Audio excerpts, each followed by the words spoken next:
নমস্কাৰ ছাৰ বাইদেউসকল। অসম চৰকাৰৰ বিত্ত বিভাগে ৰাজ্যৰ চৰকাৰী কৰ্মচাৰীসকলৰ বাবে আজি এটা বৃহৎ উপহাৰ ঘোষণা কৰিছে, যাৰ দ্বাৰা ৰাজ্যৰ লাখ লাখ চৰকাৰী কৰ্মচাৰী উপকৃত হ'ব।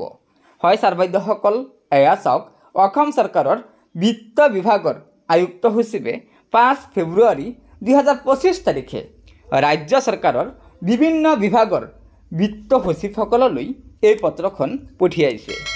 পত্ৰখনৰ বিষয় চাব। 11/1/2024 তাৰিখে মাননীয় মুখ্যমন্ত্ৰীৰ অধ্যক্ষতাত সদৌ অসম কৰ্মচাৰী পৰিষদৰ সৈতে যিখন বৈঠক অনুষ্ঠিত হৈছিল, সেই বৈঠকৰ সিদ্ধান্তসমূহ কাৰ্যকৰীকৰণ সন্দৰ্ভত। তাৰ পিছত কৈছে, ওপৰত উল্লেখ কৰা বিষয়টো উল্লেখ কৰি নিৰ্দেশ দিয়া হৈছে যে সভাত সিদ্ধান্ত লোৱা হৈছিল যে নম্বৰ আছে, যিবোৰ পদৰ প্ৰয়োজনীয় প্ৰৱেশ পৰ্যায়ৰ অৰ্হতা স্নাতক হ'ব, সেইবোৰ সকলো পদকে স্নাতক দৰমহাৰ স্কেল দিব লাগিব। তেনেদৰে আপোনাক আপোনাৰ প্ৰশাসনিক নিয়ন্ত্ৰণৰ অধীনত থকা পদসমূহৰ তালিকা প্ৰদান কৰিবলৈ অনুৰোধ জনোৱা হৈছে, যাৰ বাবে নিযুক্তিৰ সময়ত প্ৰয়োজনীয় প্ৰৱেশ পৰ্যায়ৰ অৰ্হতা স্নাতক, কিন্তু ইয়াৰ সৈতে সংলগ্ন দৰমহাৰ স্কেল স্নাতক নহয়।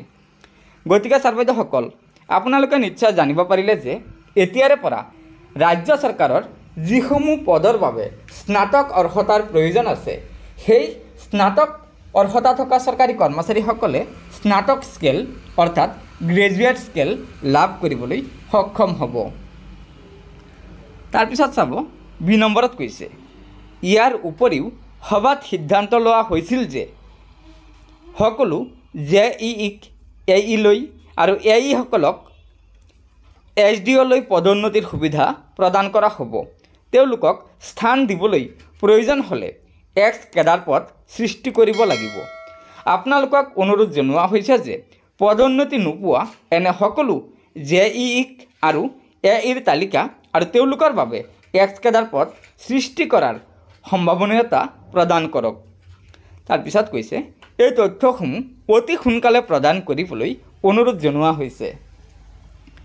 গতিকে ছাৰ বাইদেউসকল, আপোনালোকে নিশ্চয় জানিব পাৰিলে যে আমাৰ সদৌ অসম কৰ্মচাৰী পৰিষদৰ সৈতে মুখ্যমন্ত্ৰী ডাঙৰীয়াই যিখন বৈঠক অনুষ্ঠিত কৰিছিল, সেই বৈঠকত যিসমূহ সিদ্ধান্ত লৈছিল, সেই সিদ্ধান্তসমূহ আমাৰ ৰাজ্য চৰকাৰৰ বিত্ত বিভাগে কাৰ্যকৰী কৰিবলৈ ওলাইছে।